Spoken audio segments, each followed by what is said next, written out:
Hey guys, welcome back to my channel. So today I wanted to film how to ace your online class in 3 easy steps, people. 3 steps, that's all you need, and I wanted to share that with you guys. I've been taking an online class since the end of January, and that's why I kind of been MIA on YouTube, because I've been really just, my head's been in the book studying, and I wanted to give you guys these tips.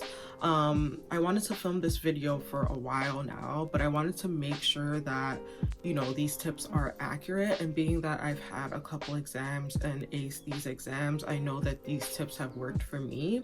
Being that everybody's in like quarantine right now, I know a lot of people are now taking an online class, or their learning has been converted to online learning. So I wanted to give you guys these tips to let you know that, you know, it is possible to ace the class. It is possible to do really well. So let's just get into it.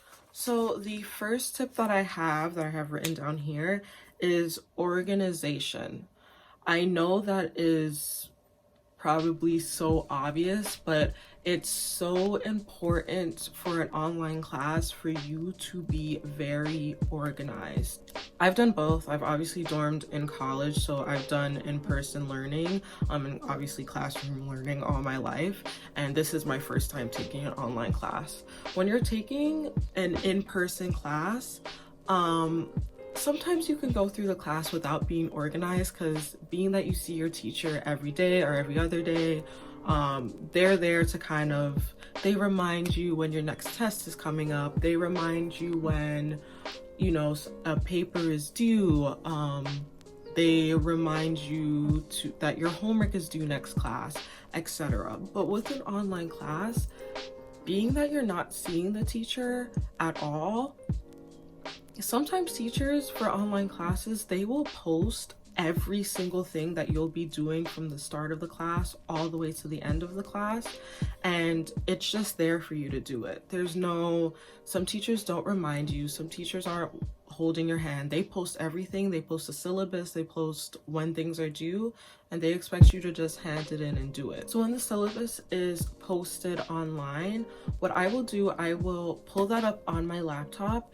I will get a calendar, and I will write down when each thing is due. So whether it's homework, whether it is when a test is going to happen, I even put down what chapter I am going to be learning for these days or for that week, etc. However your class is set up. So for example, each week we do one chapter.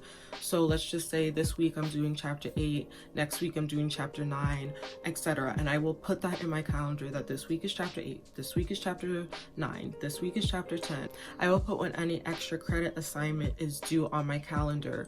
So basically I have everything right in front of me. I have a calendar right in front of my desk, so when I study and when I'm doing homework, whatever, my calendar is right there. So I have things listed right in front of me. What I also do on my computer is, you see that everything, basically my calendar is pretty packed, but I will also put all my homework, on my schedule basically on my computer as well, which is also linked to my iPhone, and I will set up alerts. So if I have a test, you know, next week, I will get an alert maybe the week before letting me know that I have a test next week. If I have a homework that's due tomorrow, I will have an alert that is set up for Wednesday.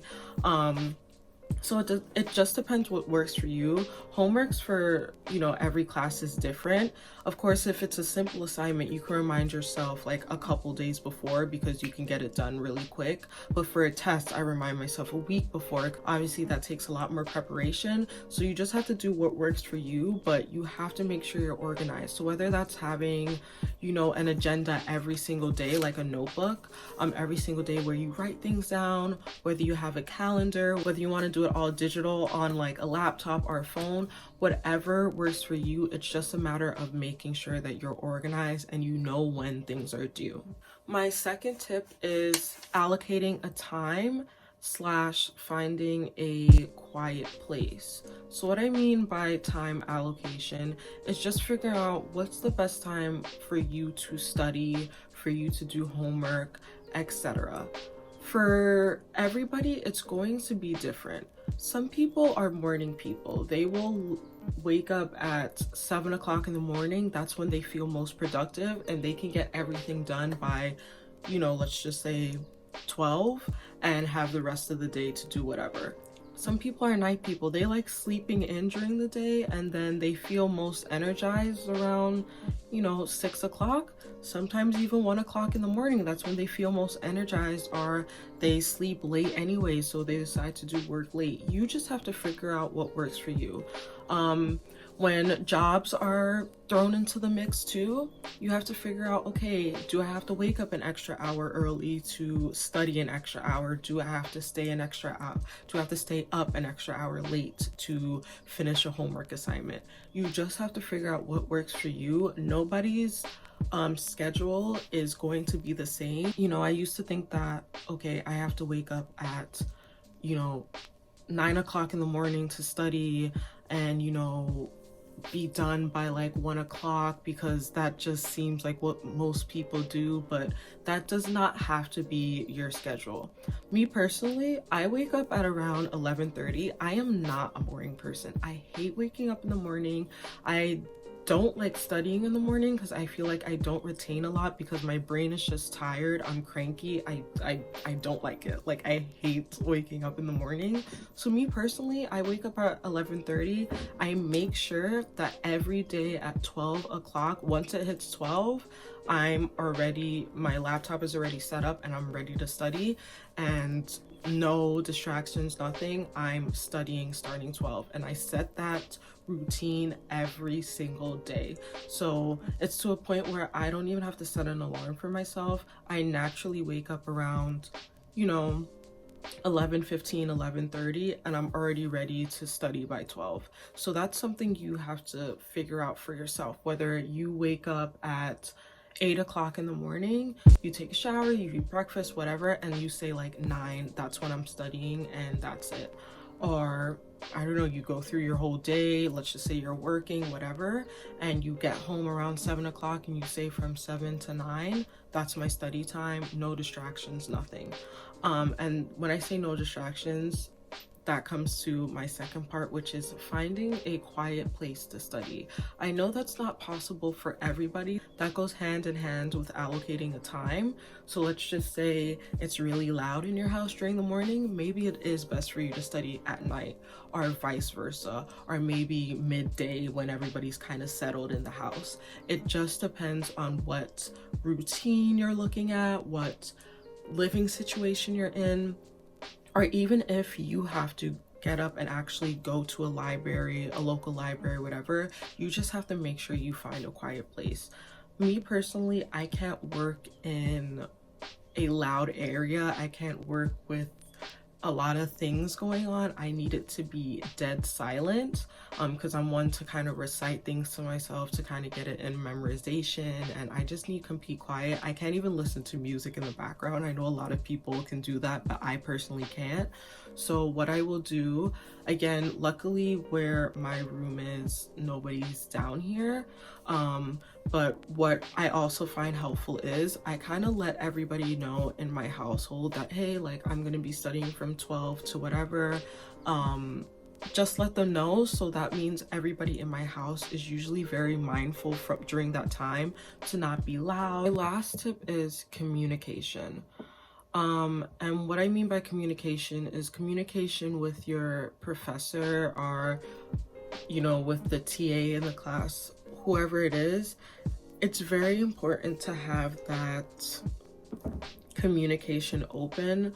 So what I personally did at the start of the class, I sent my professor an email just kind of introducing myself, and just having that line of communication open. And I literally, every time I email my professor, I have that same thread of emails from when the first time I emailed her all the way till now. Again, you do not see your professor. I know, again, every online class is different. Sometimes they have like webcam classes where they're able to see you, or sometimes they don't see you actually, they just have the webcam and you're just kind of there. But some classes don't have any webcam sessions. I don't. I've never seen my teacher's never seen me, and the only way I can communicate with her is through email. I think it's very important for you to constantly keep open communication with your professor. If you have a question while studying, do not feel like, oh crap, like I guess I'm just not gonna know this. Let your professor know, hey, like I've been studying and I just can't grasp this concept. Is there another way you can explain it to me? My professor has been very helpful in that way, where if I'm reading through her text and reading through the PowerPoints that she's made and I still can't get something, I will email her, and sometimes she'll link me to a video or she will go more in depth and explain it to me. It's very important to feel comfortable talking to your teacher and knowing you can go to them just like if you were in class. So yeah, so those are like my major tips.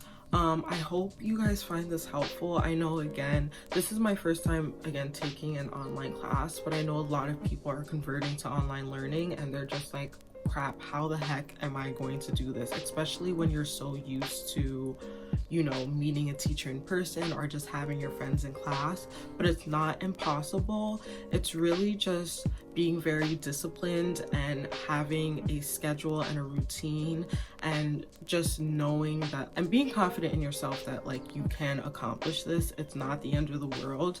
I personally like doing online class. Like I definitely miss having that person-to-person contact, but it gives me a schedule. It helps me be disciplined, and it really helps me focus, because sometimes I'll be in class just like chatting it up with my friend and not really focusing. But being that, you know, I'm by myself, I just have to focus and make sure I'm on top of stuff, and I do enjoy that. So yeah, I hope you guys enjoyed these tips. If you guys have any questions, please leave them down below. I'll be happy to help you. If you guys like this video, please give it a thumbs up, and I will see you guys in the next one.